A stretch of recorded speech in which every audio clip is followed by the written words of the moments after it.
What's up, guys? Sam here from the timeline, and we are finally back with a new video.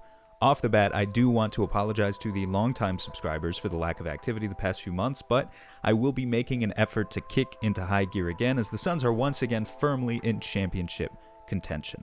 Just a reminder that if you're only following us on YouTube, you're missing a ton of content as we continue to release weekly podcasts about the Suns that you can find on any podcast app. Link, of course, to the pod in the description below. Today, I want to shift our attention to the trade deadline, which is less than 3 weeks away, and quickly break down my feelings on two things: what the Suns need to get over the hump, and some tangible targets that could help make that dream a reality. First, let's talk about the issues.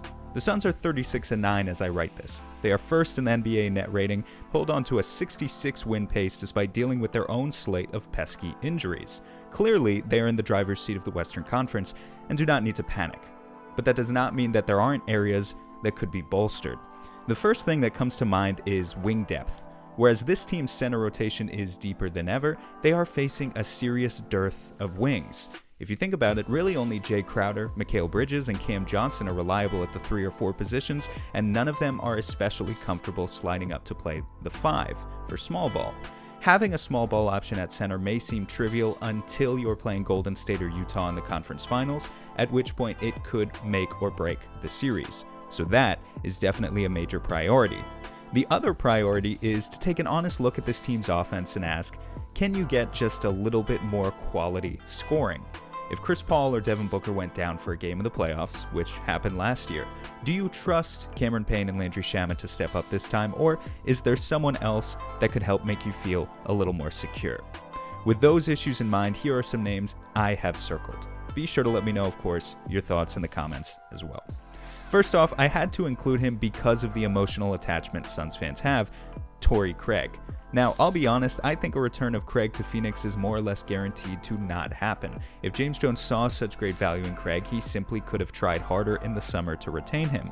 That doesn't take away from the fact that Craig checks a lot of boxes. He's defensively versatile and can play the 5, he knows the coach, teammates, the system, and he rebounds like a machine. Above all, I do hope that Tory can find a spot somewhere on a playoff team, even if it's not in Phoenix. His run last year proved he can make an impact on winning basketball. Another player who deserves to play some winning basketball is the 4th-year Thunder forward Kenrich Williams, or Kenny Hustle as he's been dubbed. Kenrich is a very similar build to Craig, with one critical difference being that his shot appears to be a bit more stable. Williams is knocking down 42% of his threes in 2 seasons with OKC, albeit on almost entirely open, standstill attempts. But the Thunder, for as bad as they are consistently a much better basketball team with Kenrich on the floor according to their net rating, and that's thanks to his relentless energy and grind mindset as he consistently handles their toughest defensive assignments. Here's one insane stat about Kenrich. The players with the highest net rating in clutch situations this season are Kenrich Williams and then the Phoenix Suns starting 5. Obviously, Kenrich has far fewer opportunities to play in these types of minutes right now, but his numbers scream that he just needs a chance from a contender. While Kenrich does not have loads of experience, he is already 27 years old, meaning he doesn't quite fit OKC's timeline and is a prime candidate to be swapped for a first-round pick and salary filler.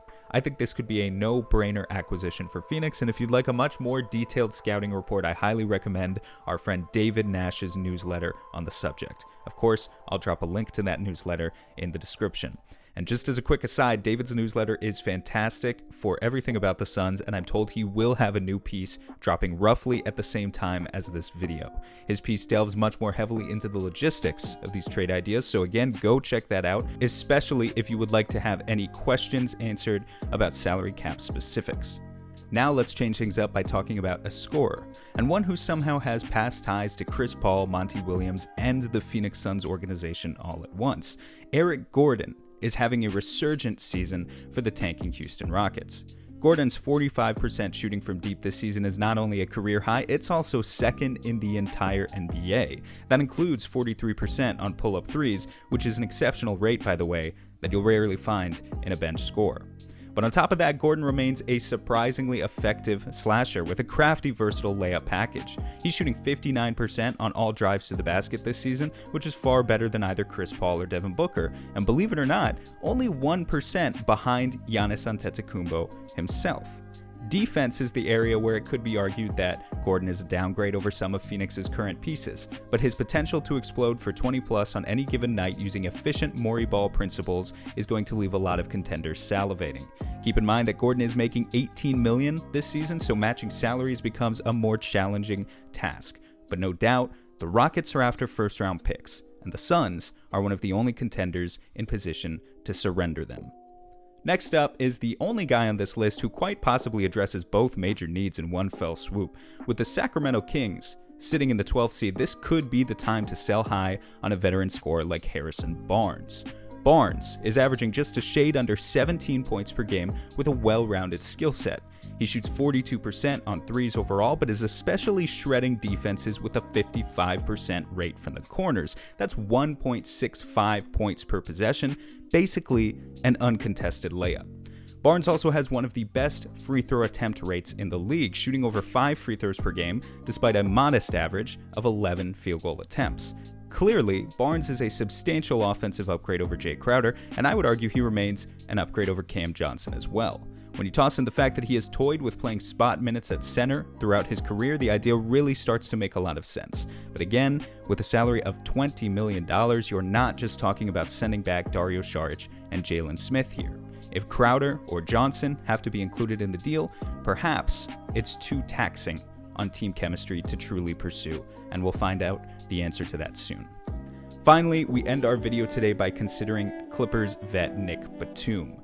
The Clippers are still firmly in the West playoff hunt, at least for a play-in spot, but rumors began a few weeks ago that Paul George's elbow injury could make them reconsider. If the Clippers internally conclude that both Kawhi and George will not return this season, they could shift their priorities to sell off veterans for picks and younger pieces. I don't think this is the most likely scenario, but if you at all have a chance to get Nic Batum, you take that chance. Even at age 33, Batum remains one of the NBA's best Swiss Army knives. He's shooting 41% from deep, is thoroughly switchable on defense, and always sports a terrific assist-to-turnover ratio. And yes, he has even played 15% of his minutes this season at the center position as the Clippers continue to search for ways to reinvent themselves.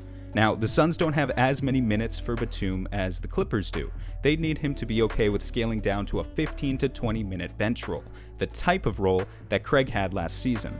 But as a 33-year-old with 0 career rings, it doesn't seem impossible that Batum could want to hitch himself to a true title favorite, and the Suns would certainly be one upon acquiring him if they aren't already.